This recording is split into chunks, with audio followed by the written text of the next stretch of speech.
So we are coming to the end, but first, before concluding, we have this esteemed guest, Jan Steckel from the Mercator from MCC Berlin. And I am pleased to introduce Professor Dr. Jan Steckel. Actually, I mean, I used to work at MCC. That is how I got to know Jan. And so since 2014, Jan Steckel has been leading the Climate Policy and Development Working Group at the MCC. MCC stands for the Mercator Research Institute on Global Commons and Climate Change. So it is better to keep it at MCC. It is a scientific think tank based in Berlin. And he is also a professor of climate and development economics at BTU Cottbus. Jan is a prominent climate scientist, very well known for his significant contributions to climate change mitigation policies in developing and newly industrialized countries. His research and publications mainly focus on the interaction between climate change mitigation and sustainable development, drivers of global carbon emissions, energy and economic development, climate policy and policy instruments, amongst others.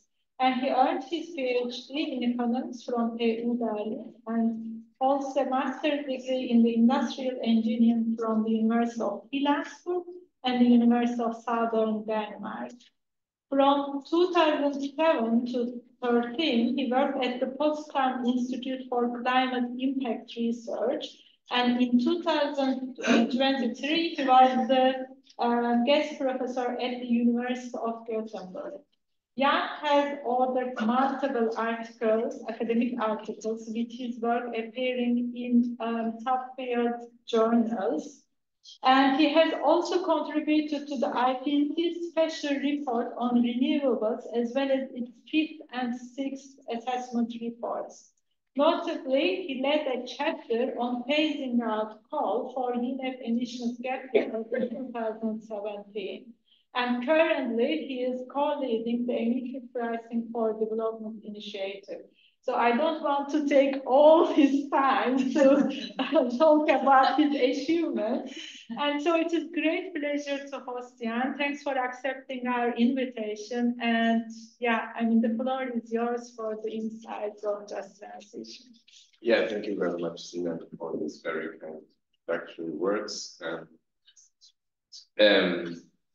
Yeah, I enjoyed this workshop thus far very much, and I think it is a very important topic. Kind of this question of just energy transitions is, I would say, very close to my heart for a long time. And yeah, being asked to give a keynote always kind of is a little bit kind of a challenge, like particularly to an audience like this. So do I focus on a particular paper that might generate a lot of fancy insights, if you like a broad overview with everybody is bored because they know everything. So I will try my very best to basically put a little bit into context what we think is happening today.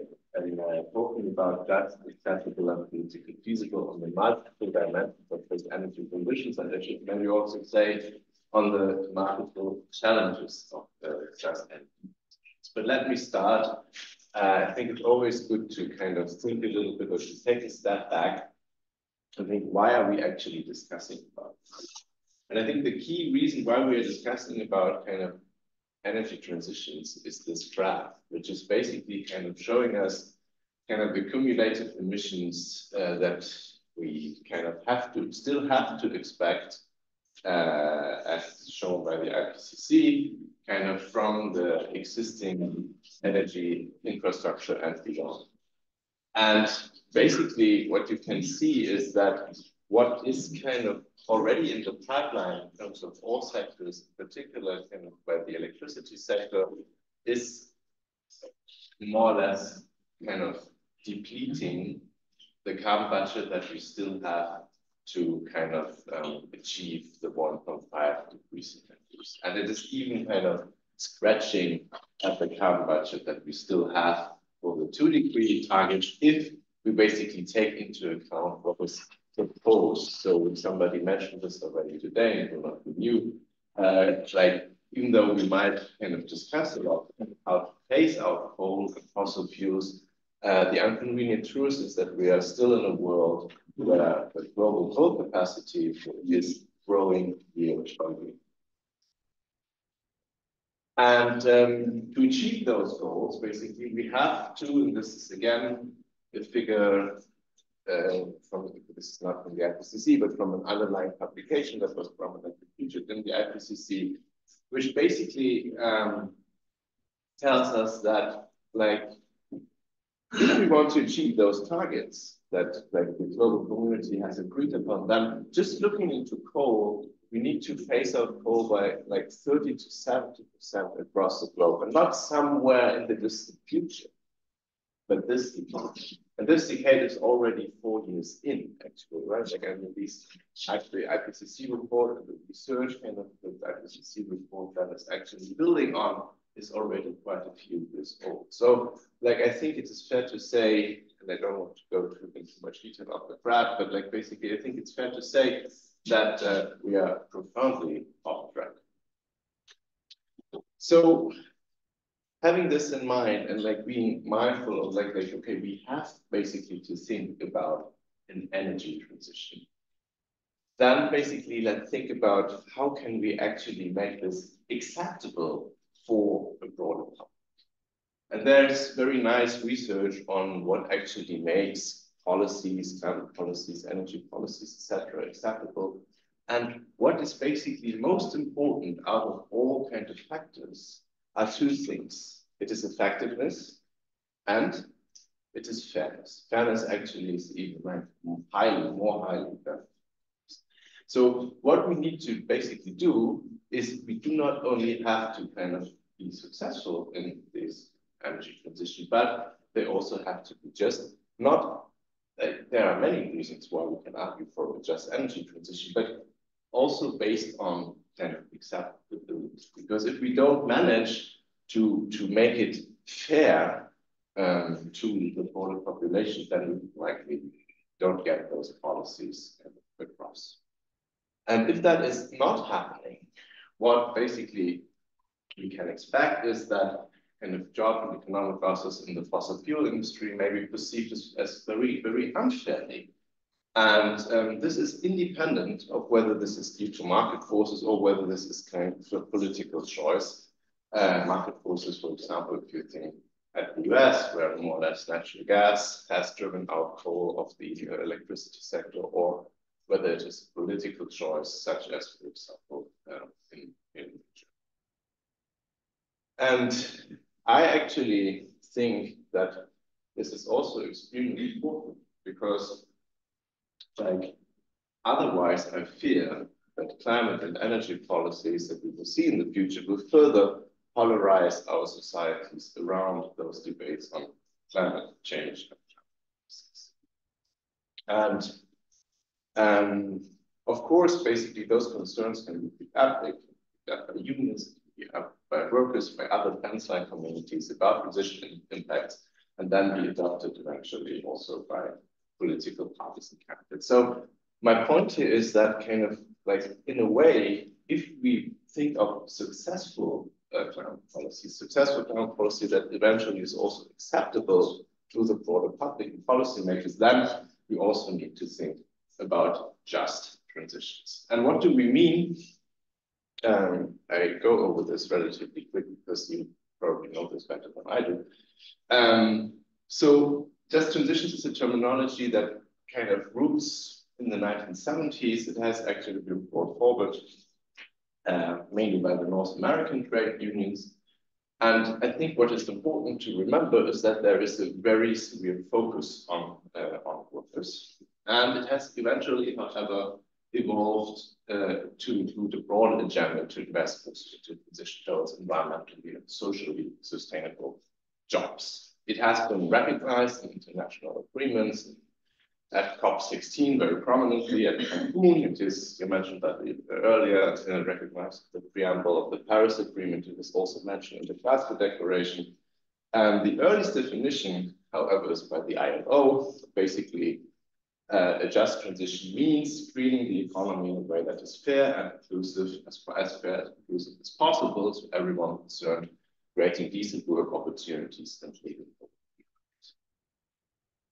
I would like to add that there are also other international institutions that have defined just transitions explicitly broadening the concept. So I think what we are currently seeing is that just transition as a term basically moves a little bit away from kind of this focus on labor and workers towards a broader kind of concept, including environmental, social, and economic aspects of transition. And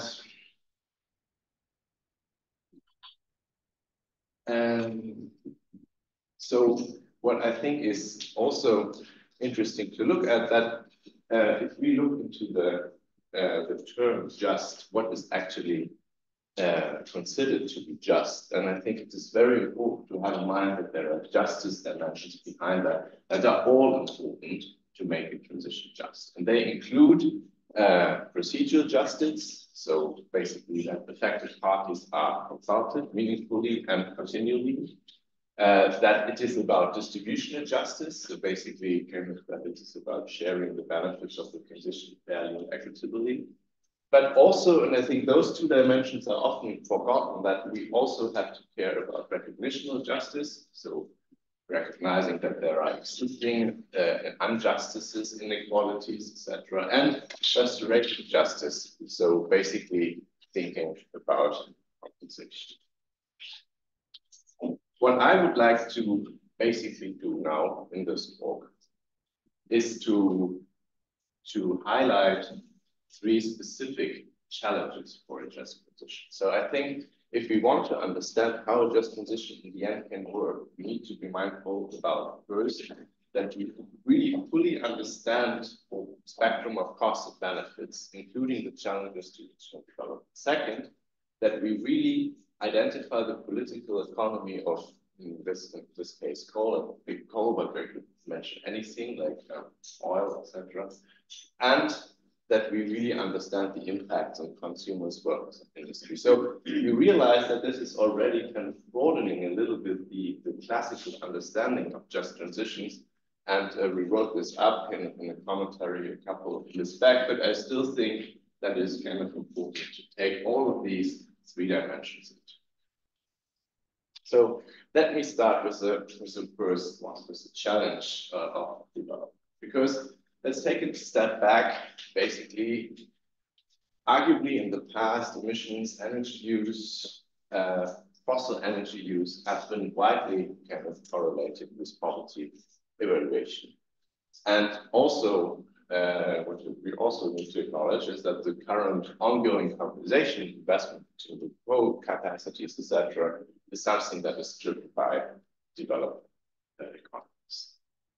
And indeed, if you basically listen to some of the leaders in developing countries, this is Prime Minister Modi at COP21 in Paris, is stating basically that the consequences of the industrial age powered by fossil fuel are evident, especially on the lives of the poor. So developing countries should have enough room to grow. And Modi, I mean, we know that India has a kind of special stand on this, but he's not the only one. You could basically find many others, including the president of Nigeria, who basically then in the context of gas, and so it's actually using the gas sector to transform Nigeria into an industrialized nation with gas playing a major role. And we demonstrated this through an accelerated gas revolution. So for people who are interested in energy transitions, this is of course a little bit of a nightmare. But kind of let us understand where this argument comes from and whether there is anything at it. So indeed, basically, I think what is behind that is that kind of these policymakers say, well, listen, guys, we have different objectives. Energy for us is basically just a means to get out of poverty. And to get out of poverty, we need to basically enhance structural change away from agriculture based to basic industry-based society. There are large productivity gaps between the traditional agriculture-based modern sectors and modern economic sectors.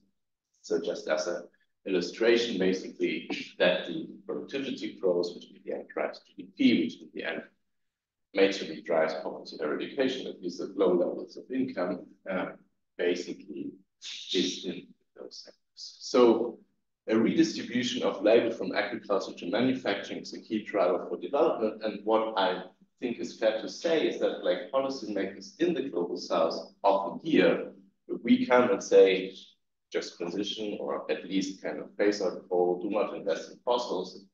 They often hear, well, kind of, you would like to stop us from basically doing exactly this.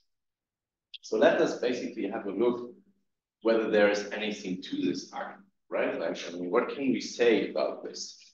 Indeed, if we basically look into that in terms of simple correlation, we can say, indeed, in the past, poverty reduction went hand in hand with coal expansion. This graph is arguably complicated. It shows you very simply a change in poverty in percentage points between 1984 and this is basically the poverty in 1984 to 93 in the start, and this basically shows us a change until today. And this again shows us a share of core capacity and changes of total energy generation.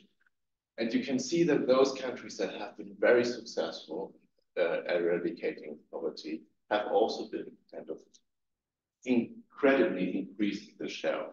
But this is still correlation. It doesn't tell us anything whether this is actually just a random thing that we find, whether there is something else behind that, or whatever. So what we did a while ago is that we basically wanted to know whether we can find a causal effect. And for this causal effect, we compiled a large data set in 1,509 regions and 80 countries on the subnational level, so on the level of American states or German Bundesländer. I don't know what the equivalent in Turkey is called, provinces, actually.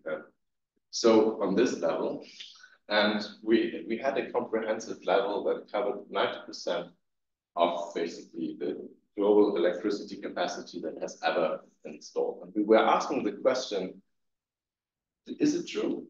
Is there actually a gross spillover of building coal versus any other electricity generation capacity to development? Because you could argue, if you basically look into economics 101, electricity is a homogeneous good. Why should actually coal be somehow be different from hydro or renewables or whatever?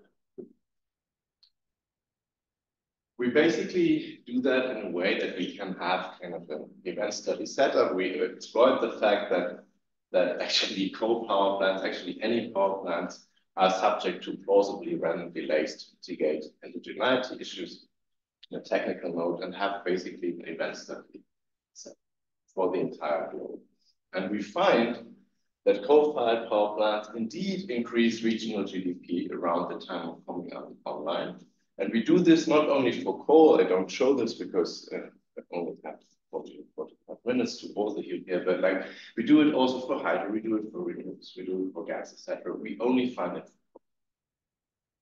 So the others don't have this strong growth. So we basically, and then we look into kind of different parts of GDP. Remember, structural change. And indeed, what coal is actually doing is that it is benefiting basically manufacturing services.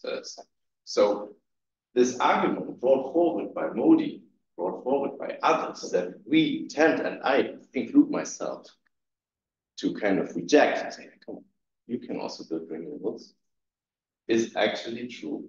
Like in the past, at least, until 2015, we do have basically those effects. And we do this, and actually, I realize that I don't have the most recent version of my presentation. This might lead to some fun later on, but like I would like to skip that. Just want to say that we have been doing this with a PhD student, with very detailed data on Indonesia to find out what are actually the driving forces behind that. And the answer is that it has to do partly with infrastructure construction, and it has to do partly with basically issues on reliability, availability of electricity supply, at least in the case of. So let me come to my second point. So I'm not saying that this is not solvable. I think my point here is that if we talk about transitions, we need to be honest to ourselves and actually understand what are the costs. What are the costs for countries to phase out coal or not phase in coal? The second is that we also need to understand the vested interest. And to start with that, I would actually like to show you a graph where we were kind of interviewing experts at 8 major coal investing countries, and we were asking them a relatively simple question: how high would you rank specific policy objectives? And what comes out is that people in those countries think that in their countries, objectives like economic growth, energy system stability, and low electricity costs are ranked extremely highly. Local environmental impacts and climate change mitigation are ranked relatively low. That doesn't mean that people don't care about them. But in terms of kind of what ranks higher, then other factors are more important. And this, of course, has severe consequences, basically, if we think of how to design policies, because any policy that could interfere with this might actually be rejected.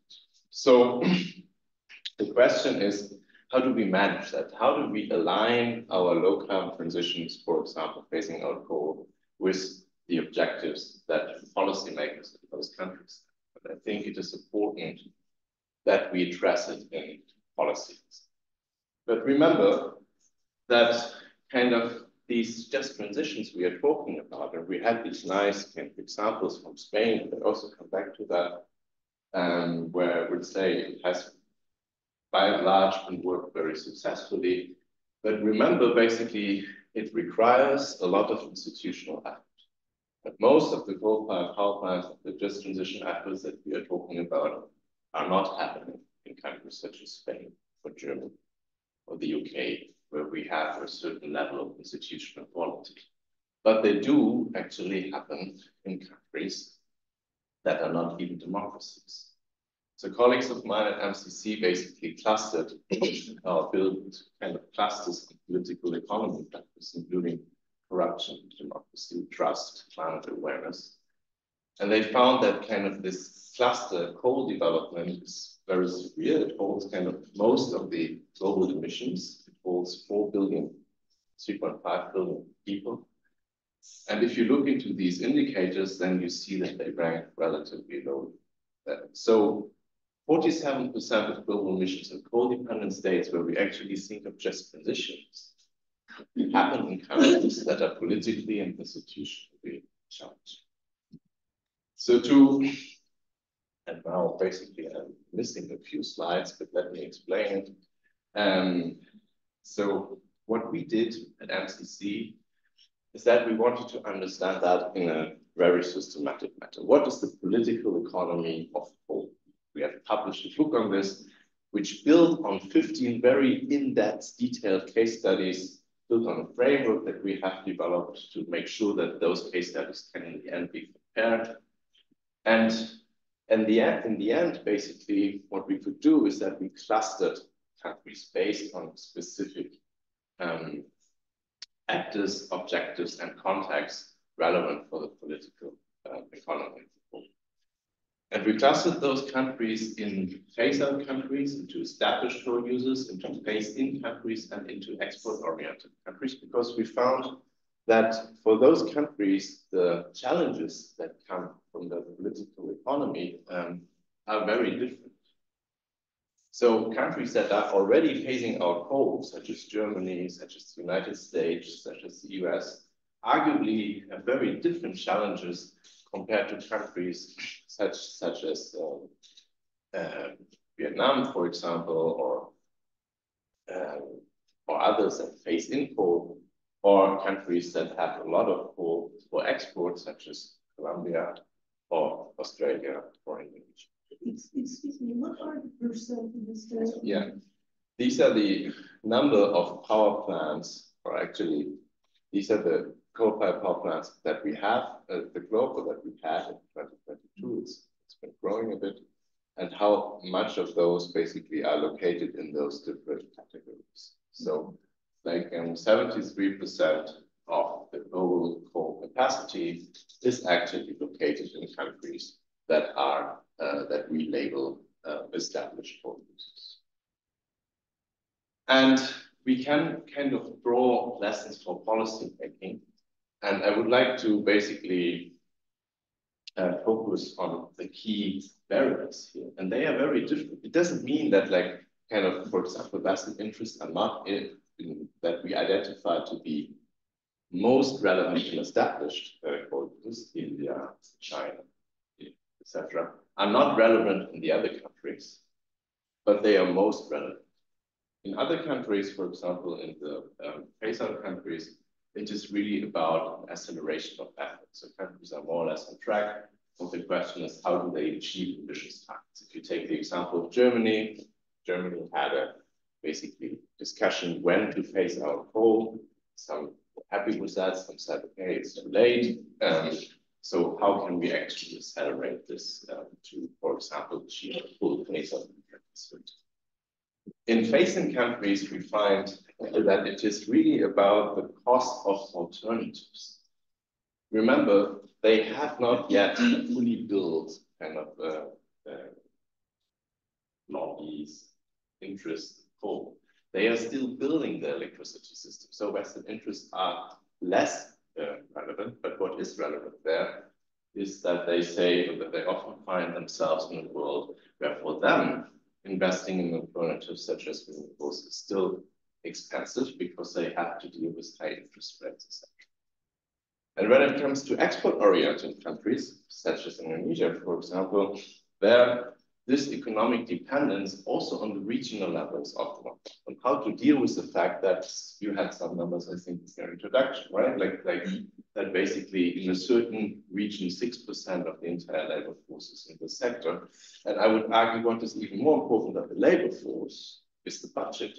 So in Indonesia, coal is a huge kind of source of revenues for the government. But let's have a look into these vested interests, because I think overcoming those and overcoming the political economy is kind of key for thinking about energy transitions. So arguably, basically, and I hope that I made this clear, is that these kind of political challenges are very closely connected to regional actors and their interests. And this is what we find in our case studies is very independent of the governance structure. So we find that in an authoritarian, centrally governed countries such as Vietnam, the regional interests are as important as in a federal democratic country such as Germany. Why? Because like often those regional stakeholders have a high salience, have a high kind of power in those kind of inter-country negotiations. And what we find, like it's, I can imagine it's a lot of basically material, but what we find based on our studies is that there are four major ways how these actors influence energy policy in themselves. The first is basically the regional development I've already talked about.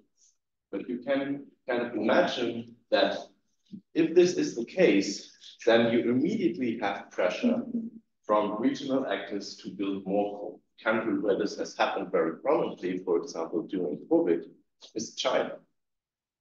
So the Chinese regional governments were pushing the central government for allowing even more coal because they had this narrative of coal brings growth, brings development, brings revenues, etc. The second is royalties, which again, I mentioned already with respect to Indonesia. It is an important source of revenue, not only at the federal or like the highest level of the state, but also in the regions. And it is also connected to other societal goals. In Indonesia, the revenues of coal are linked to like a highly ranked state objective of decentralization. Remember, Indonesia was a dictatorship until 1997, and kind of getting away from the central government is a key policy objective. Another one is that in Colombia, like those royalties are partly also related to the peace process, peace in the internal conflict with FARC and other groups. So that is important. Then what we find is that coal offers multiple business opportunities along the value chain. I do not want to call this straight corruption. I could. But let me tell you an anecdote from interviews in Indonesia that we conducted where people said, well, you know, the guy in the ministry who is kind of responsible for the siting of the power plants, calls their family, they basically start to have a transportation business where the coal-fired power plant will be sited, and then they are the only ones who can kind of ship the coal and the ashes, etc. So you have a lot of things that you need to move, basically. And then, of course, the industry is extremely well connected and actively supporting policymakers. Again, you realize I have worked quite a bit as well in Indonesia. So in Indonesia, it is actually my favorite case with the minister who is responsible also for negotiating the jet piece, is owning coal mines. And then I talked to the German government officials, say, it's so difficult to discuss those jet pieces. Why? Of course it's difficult. And then there's the question of jobs. Now, first is kind of interestingly, I think the absolute loss of jobs is rather unimportant. If you, for example, look into Germany, like the question of coal job loss was extremely important in the political debates. We're talking about 16,000 jobs at a labor force of, I don't know, 42 million or something like that. So it is just ridiculous. But some of those 16,000 jobs are in a region that is structurally extremely weak. So there, I think it is important, like you mentioned, the school, I think the concentration of jobs is very important. And then we, of course, have another issue, and that is related to populism and the basically the stabilization of the systems. Let me kind of just, I skip this, say a few words on the jobs on the regional level. So this is an example from India.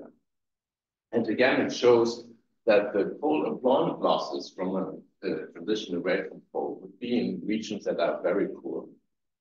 And if we believe in a moment in this narrative, okay, people can actually, those jobs can be absorbed by renewable energy, etc. Well, those jobs will very likely kind of be created in very different regions. So this is not matching. And the second aspect that we've already heard quite a bit today is that coal jobs are also often better paid. This is from Germany. You see basically the median wage for non-coal jobs, and for coal jobs, you see that they are significantly higher paid at comparable skill levels. And of course, you then get some resistance by unions and regional stakeholders. I acknowledge that unions often are kind of part of the solutions, but still kind of, I think if you see that, it is also kind of understandable that people say, well, like this is not a just position. And then there is the issue of populism. And I personally, for me, this is something that I think about a lot. This is a paper from Flo and colleagues from PTH Zurich. And they have published a paper where they show that large job losses of coal have led to increasing vote shares for Trump. So they show that in 2016, every 100 coal mining jobs lost led to a 1.5 percentage points higher vote share for the Republican Party on the county level. And they even show that there are spillover effects into neighboring countries. And if you remember how close this election was, this is extremely kind of dangerous. So like a call for really getting this done right. So the third point that I would like to make is that we really need to understand the policies, their impacts on consumers, workers, and industries, and how they can be mitigated. And with policies, I mean, let's focus for a second on the second term of just transitions, on transitions. Because I think whatever we do, if we want to basically get this right in the end, we need policies that work, the policies that bring down emissions in the end, if we are interested. And we need to understand which ones work most effectively.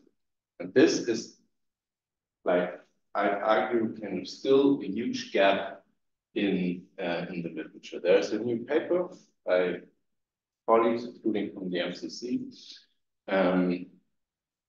that had basically looked into the question by asking the following question using so-called brake detection algorithms. So basically what they did is they looked into country emissions in various sectors and looked whether there is a significant break somewhere where they can say, okay, there have really been kind of a deviation from an expectation. And they compare this based on counterfactuals. So basically they always, for every country and every sector, they construct an artificial counterfactual and then see whether there's a break against that. So it can also be interpreted in a causal way.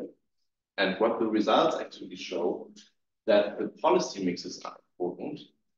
So it is usually never only one instrument, but they also show that the price instruments, carbon pricing, fossil fuel subsidy reforms, etc., are extremely important to get those done. This is basically just how it looks like.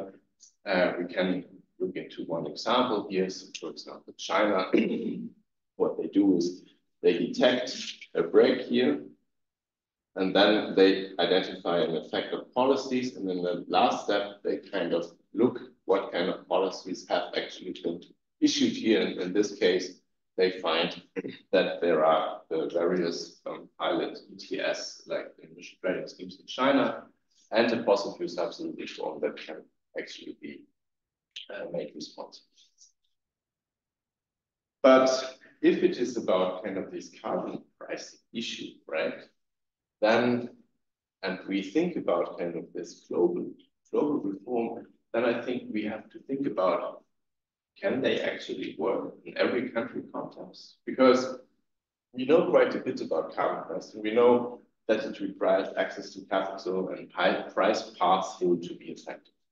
So again, my friends in Indonesia, they have a carbon price in place, but they don't have price pass. So if I talk to the Ministry of Finance people, they say, we want this price to remain very low, $2. Wow, you get the revenues. Yeah, you get the revenues, but we also have to basically make sure, and basically also have to pay the cost because the prices are fixed and the utility is state-owned. So we basically just tax ourselves. So this instrument in Indonesia is actually not anyone that we can, it's not an instrument that we can expect to be effective as long as this kind of regulation is still on. The nice thing is that we can use some of the revenues to spur either clean investments or balance social outcomes at this case. However, we also need to foster some alternative investments, so we can think of policy de-risking by stabilizing expectations, or financial de-risking, thinking of green bonds, export guarantees, what have you. You can also think of investments, initiatives to invest in the grid infrastructure, or to basically make this transition more feasible. But what I actually would like to focus on a little bit is how to design smart compensation schemes. Because I think this is not the only dimension, but it is an important dimension to get this distributive justice dimension right. And I think here, one thing is kind of to think of alternative sources of employment, and the other is really to think about compensation schemes. But compensation of what and how? I think that is still like a very important question. And it is important because if you just look for a second into price-based instruments, and we have learned from this Steckelmesser et al. Science paper that these kind of price instruments are somehow kind of pivotal to get kind of to these price to get these emission reductions to actually be to manifest. We also know that across the world, all kinds of rising energy prices have led to severe protests. You can look into Indonesia again, into Nigeria, into Uganda, into Ecuador, into Colombia, wherever you basically look like, into Germany, into France. Price increases can lead to large protests. And this is often, despite those kind of reforms being progressive. So this kind of focus of economists is that reform progressive, is it regressive or is progressive? Okay, then it will be fine. I think that is too short-sighted. Because what we need to understand is actually who is affected and why. And we have basically tried to do that in a systematic way by collecting a lot of very detailed household data that tells us exactly what the household is actually doing, what they are spending their money for, etc. And we have data for approximately representative for approximately 5 million people. And we have done a lot of analysis on distributional implications of all kinds of price instruments. And we have basically put it into a web tool, so you can look at it by yourself. And there are also a lot of results from Turkey in that. I will basically just give you a notion what is kind of coming out there. Because if you look into, this is a graph that economists like to show, right? It's kind of showing you the distributional implications of the carbon price in South Africa. It shows you these lines are always kind of the median, or the diamonds are the average. So it is kind of going down. So the richest are more affected than the poorest. In this case, kind of, we would say, okay, this reform is regressive. But you also see these boxes showing the 21st to 71st percentile. And this is the full distribution, 1st to 91st percentile. So it shows you that there are outliers. So, and if you are an economist, or if you work a lot with data, then I would like to ask you whether you consider such a distribution significant. And you would answer it no.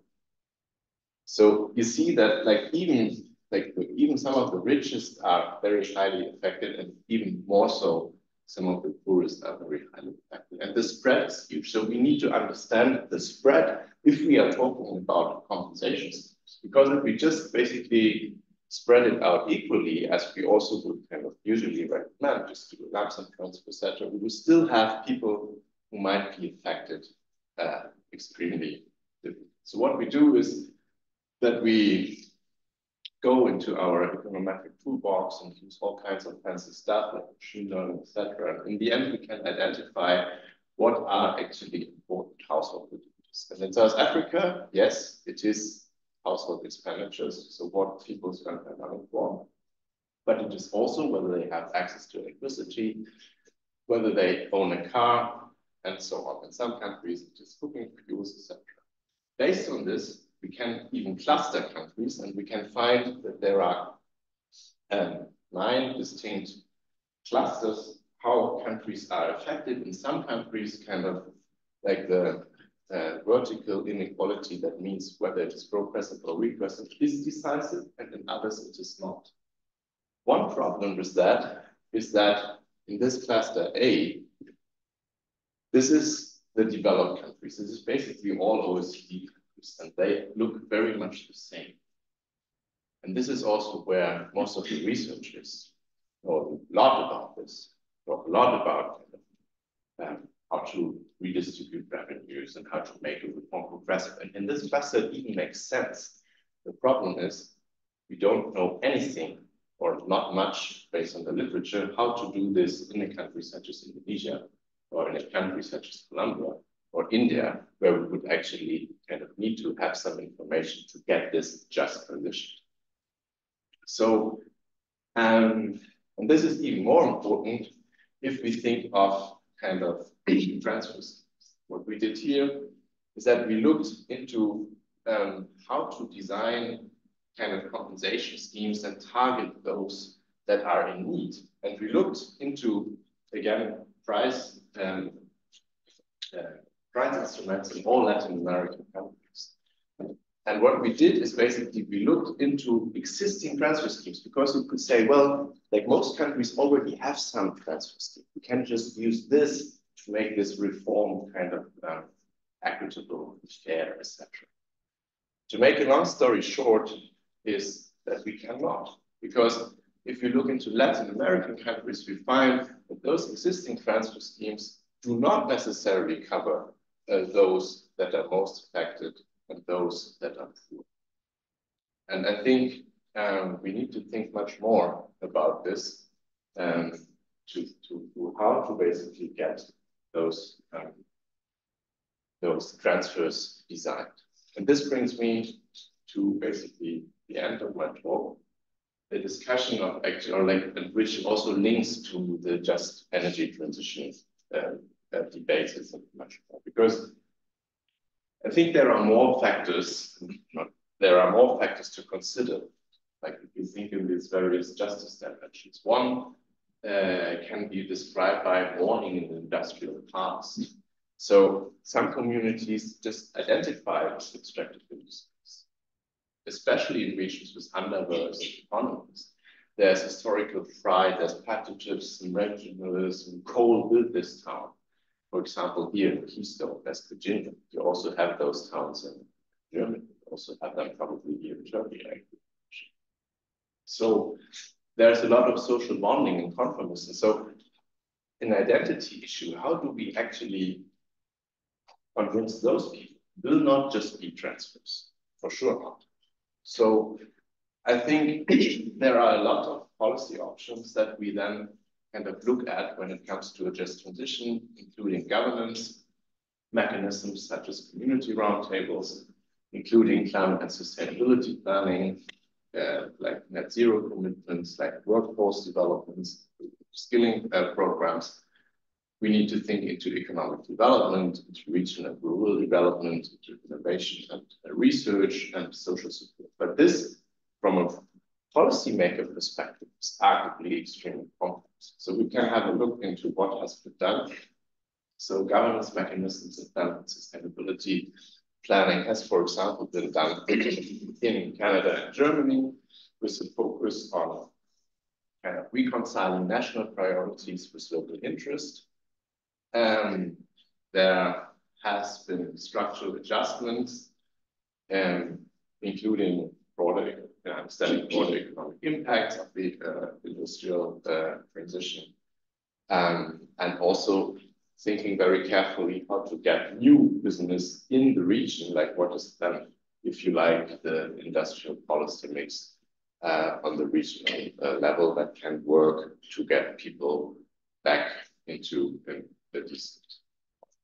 So I think where I want to land at is that we really need to think on how do we actually play in this broad keyboard, so to say. So these transfers, how do we design them? How do we include relocation support, early retirement, pension security, for example?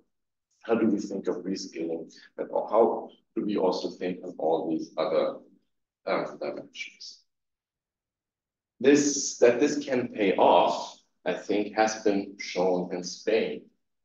If we, for a second, think of the outcome variable of a just energy transition as a political support, think of the US, for example. Also think, I could kind of give you also some examples from Germany, that it is often not paying off to engage in these just energy transitions.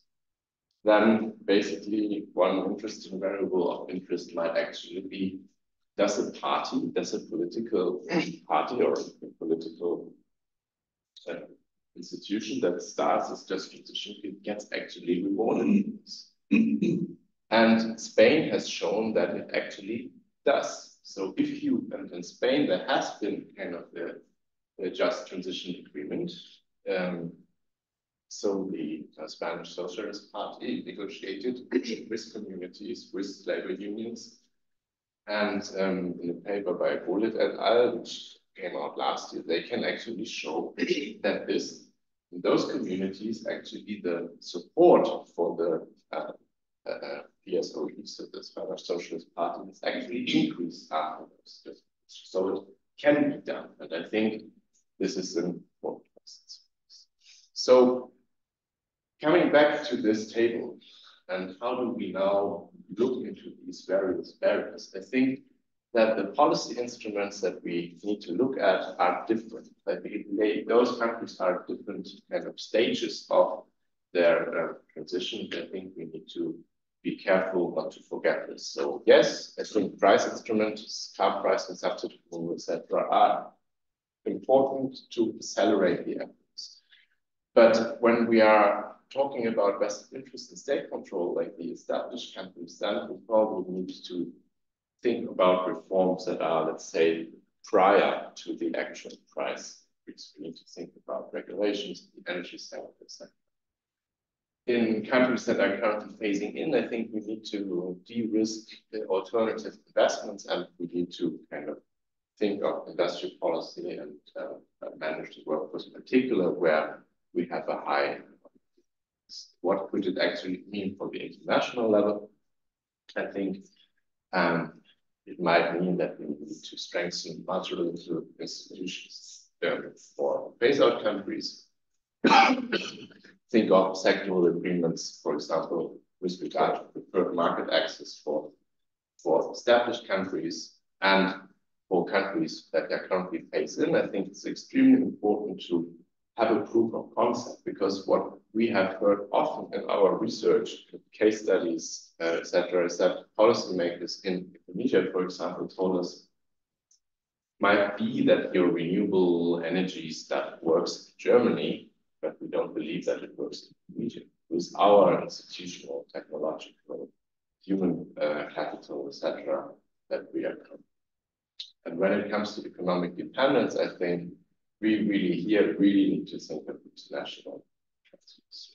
I would like to end on two things. First is that I think that it is so important to not only look into the workers. This is basically a comprehensive analysis for Indian regions that include the effects on workers, but also consumers and industry. We try to rank qualitatively here, like having quantitative models in the background, how specific factors play in for different kind of regions in India. And you can see that, like, it is, again, like you remember those regions from the plot I've shown for the workers. So it is the most eastern regions in India that have the most disadvantages conditions in terms of kind of a regressive policy, an expected kind of decline of industry, an expected decline of workforce, etc., and the least favorable conditions. But I think it is very important to have all of this in mind and then engage in very careful regional discussions how to solve this. And finally, I would like to end on the international support. Arguably, we have seen a lot of kind of movement here, and I think that is positive. I think it's very positive that kind of the international community is saying South Africa, Vietnam, Indonesia, and also Senegal, we help you with those kind of transitions. However, I think also to us as the academic community, we need to be mindful of the effectiveness. Does that actually help? And what we find in some preliminary research is that for South Africa, we are rather skeptical whether basically this JET-P is really helping South Africa to prepare. Well, let's see, new government and so on. So maybe. But there are also other approaches like the ADP energy transition mechanism, which I find is a very interesting approach because it goes where actually the problems are. It would help kind of debt utilities in Indonesia and the Philippines to actually get new capital that then also can be invested into alternatives. And we tend to forget that if we compare the situation to prior to COP26, where President Xi of China announced that China will not finance any new coal abroad anymore. They have more or less done this. I think this has been really a game changer, because before countries in the global south had access to extremely cheap technology from China and coal, and this is slowly changing. So in the end, and I'm a little bit hopeful that we will finally manage to get this just energy transition.